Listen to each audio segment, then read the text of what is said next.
Saturday mornings at my ranch usually started the same way. I'd grab my fishing rod, whistle for Rex, and head toward the private lake that had been part of my family's land for decades.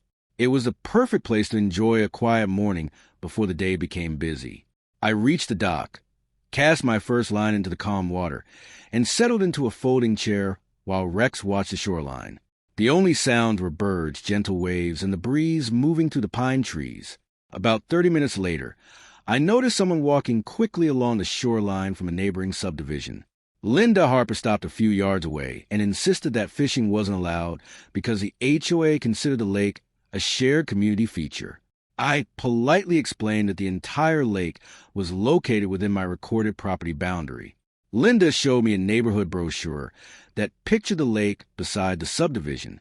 I walked back to the cabin and returned with the original property survey, which clearly marked the shoreline and the lake as part of my ranch. Instead of reviewing the survey, Linda stepped aside and made a phone call. A short time later, I saw a sheriff's department SUV driving slowly toward the ranch entrance while I continued fishing from my own dock. The sheriff's deputy greeted both of us professionally and asked what had happened. Linda explained that she believed I was fishing on HOA property. I handed the deputy my ranch survey and invited him to verify the property boundaries before making any conclusions. The deputy carefully compared the survey with the digital county parcel map on his tablet. The boundary lines matched perfectly, showing that the lake and dock were entirely within my ranch. He thanked me for having the documents readily available. To remove any remaining doubt, the deputy suggested walking around part of the shoreline together. We followed the marked survey stakes, each one matching the official property map exactly. The entire shoreline remained inside the ranch boundary. After checking several survey markers, the deputy explained that the recorded property lines clearly placed the lake within my land. He reminded everyone that official records are the best way to resolve questions about property boundaries. With the property lines confirmed, the deputy thanked both of us for cooperating and encouraged everyone to rely on official surveys whenever questions arose.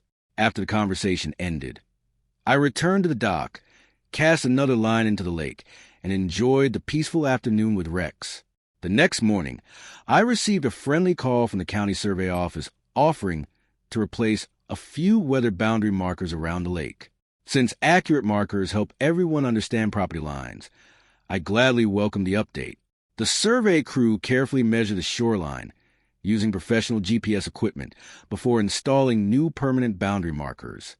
Every reading matched the original property survey exactly, leaving no uncertainty about the ranch limits.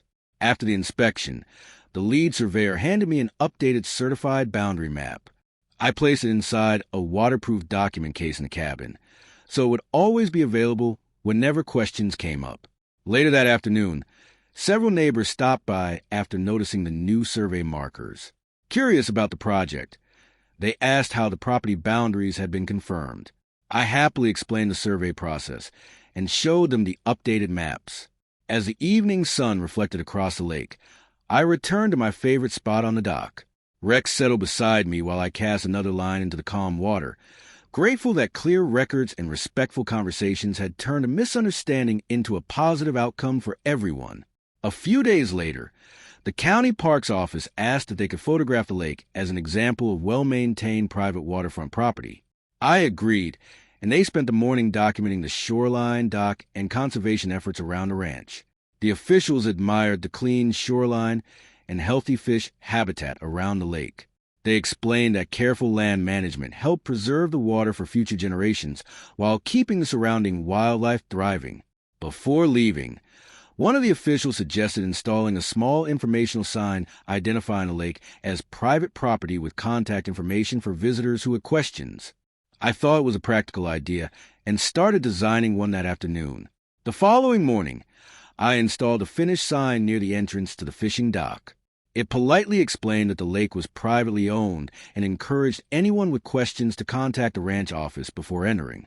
As another peaceful evening settled over the ranch, I cast one final line into the calm lake while Rex rested beside me on the dock. Looking across the water, I appreciated that clear records, good communication, and respect for property had turned a misunderstanding into a lasting lesson for everyone involved. The following weekend, a county wildlife biologist visited the ranch to conduct a routine fish population survey. I offered access to the dock and shoreline while Rex stayed nearby, calmly watching the activity. It was another opportunity to learn more about keeping the lake healthy. The biologist explained how healthy vegetation around the shoreline protected fish habitats and improved water quality. We walked along the edge of the lake, discussing conservation practices that had kept the ecosystem thriving for years. After completing the survey, the biologist shared a report showing the lake was in excellent condition. The results confirmed that regular maintenance and responsible land stewardship had helped preserve a healthy environment for both wildlife and recreation. News of the successful conservation project spread through neighboring communities.